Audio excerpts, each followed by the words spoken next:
সাদা মন্দিরটাই হচ্ছে এটা, যা খাটো সাপ। সবাই লাইন দিয়েছে পুজো দেওয়ার জন্য।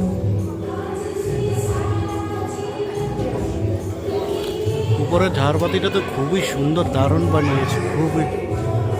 এক একটা ঝাড়বাতি এক এক রকম, দারুণ লাগছে, খুবই সুন্দর।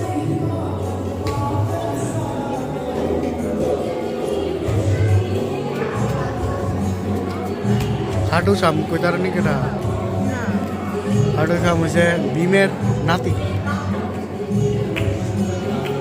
কৃষ্ণ আশীর্বাদ দিচ্ছে, আশীর্বাদ দিয়া হচ্ছে আর বেড়া ভগবানের অনেক শক্তিশালী আছে। পুরুষত্বের সময় গলা ফালাই দিচ্ছে, যে কোনো একদিকের দিকে লড়লে পুরো এই এত শক্তিশালী।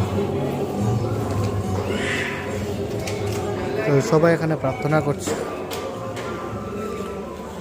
এই মন্দিরটা সাদা কালারের মধ্যে খুব সুন্দর বানিয়েছে, মানে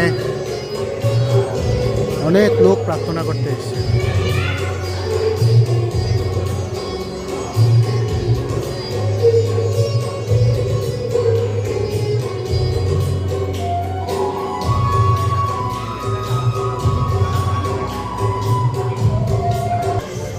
বাইরে থেকে তো খুব সুন্দর লাগছে, পুরো সাদা করে মন্দিরটা বানিয়েছে।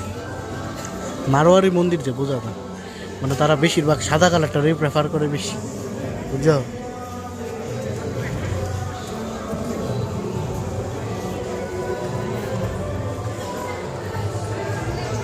বাইরে এখানে মহাদেব আছে, মহাদেবের কাছে সবাই পুজো করছে।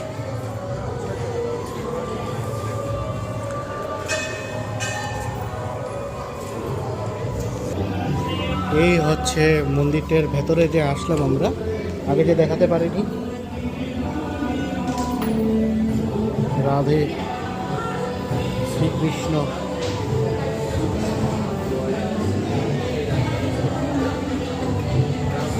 সীতারাম লক্ষণ সব রয়েছে।